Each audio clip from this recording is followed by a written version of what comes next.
I was speaking to a group of about 300 kids, ages 6 to 8, at a children's museum. And I brought with me a bag full of legs, similar to the kinds of things you see up here, and had them laid out on a table for the kids. And from my experience, kids are naturally curious about what they don't know or don't understand or is foreign to them. They only learn to be frightened of those differences when an adult influences them to behave that way and maybe censors that natural curiosity or reins in the question asking in the hopes of them being polite little kids. So, I just pictured a first grade teacher out in the lobby with these unruly kids saying, "Now, whatever you do, don't stare at her legs." When, of course, that's the point. That's why I was there. I wanted to invite them to look and explore. So I made a deal with the adults that the kids could come in without any adults for 2 minutes on their own.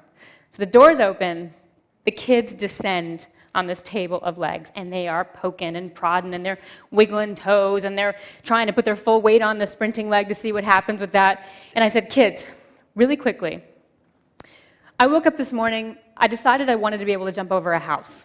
Nothing too big, 2 or 3 stories, but if you could think of any animal, any superhero, any cartoon character, anything you can dream up right now, what kind of legs would you build me?" And immediately, a voice shouted, "Kangaroo! No, no, no, it should be a frog. No, it should be Go-Go Gadget. No, no, no, it should be The Incredibles," and other things that I aren't familiar with. And then one 8-year-old said, "Hey, why wouldn't you want to fly, too?" And the whole room, including me, was like, "Yeah." And just like that, I went from being a woman that these kids would have been trained to see as disabled to somebody who had potential that their bodies didn't have yet, somebody that might even be super abled. It's interesting. So some of you actually saw me at TED 11 years ago, and there's been a lot of talk about how life-changing this conference is for both speakers and attendees, and I am no exception. TED literally was the launch pad to the next decade of my life's exploration. At the time, the legs I presented were groundbreaking in prosthetics. I had woven carbon fiber sprinting legs modeled after the hind leg of a cheetah, which you may have seen on stage yesterday, and also these very lifelike, intrinsically painted silicone legs. So at the time, it was my opportunity to put a call out to innovators outside the traditional medical prosthetic community to come bring their talent to the science and to the art of building legs, so that we can stop compartmentalizing form, function, and aesthetic and assigning them different values. Well, lucky for me, a lot of people answered that call. And the journey started, funny enough, with a TED conference attendee, Chi Perlman, who hopefully is in the audience somewhere today. She was the editor then of a magazine called ID, and she gave me a cover story. This started an incredible journey. Curious encounters were happening to me at the time. I've been accepting numerous invitations to speak on the design of the cheetah legs around the world, and people would come up to me after the conference, after my talk, men and women, and the conversation would go something like this. "You know, Amy, you're very attractive. You don't look disabled." I thought, well, that's amazing, because I don't feel disabled. And, it really opened my eyes to this conversation that could be explored about beauty. What does a beautiful woman have to look like? What is a sexy body? And interestingly, from an identity standpoint, what does it mean to have a disability? Pamela Anderson has more prosthetic in her body than I do. Nobody calls her disabled.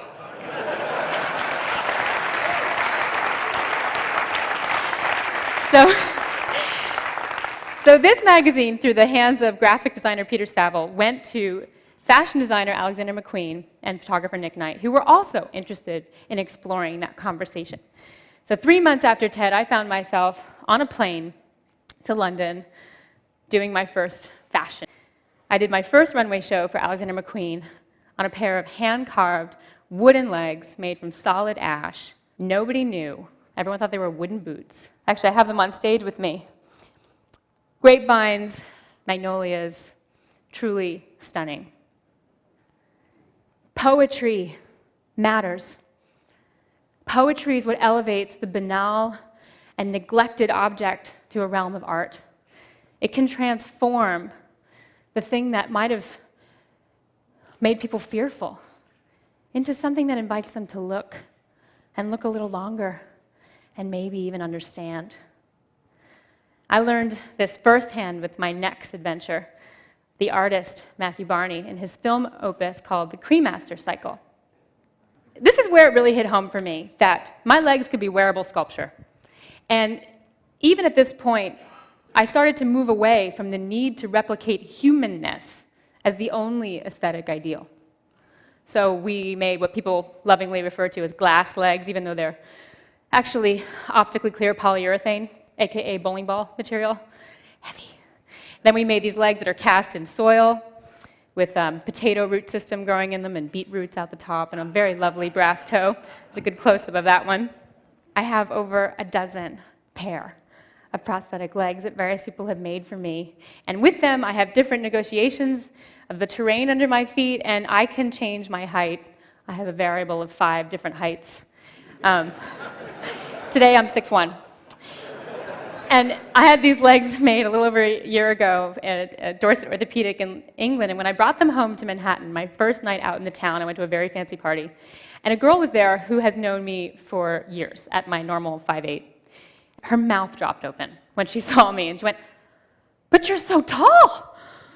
And I said, "I know, isn't it fun?" I mean, I know it's a little bit like wearing stilts on stilts, but I have an entirely new relationship to door jams that I never expected I would ever have. And I was having fun with it. And she looked at me and she said, "But Aimee, that's not fair."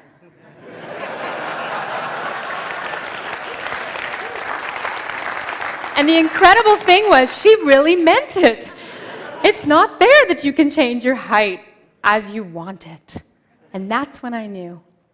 That's when I knew that the conversation with society has changed profoundly in this last decade. It is no longer a conversation about overcoming deficiency.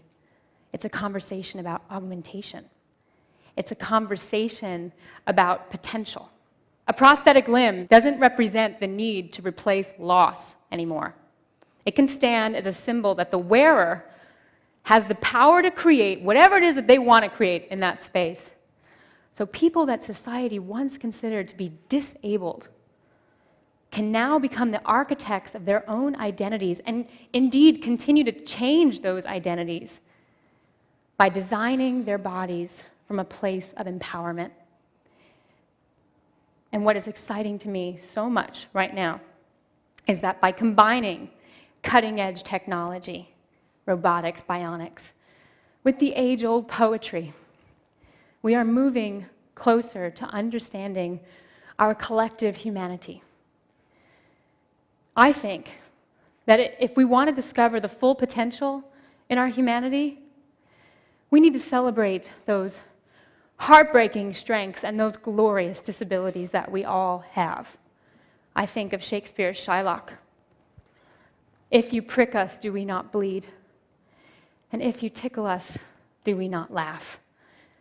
It is our humanity and all the potential within it that makes us beautiful.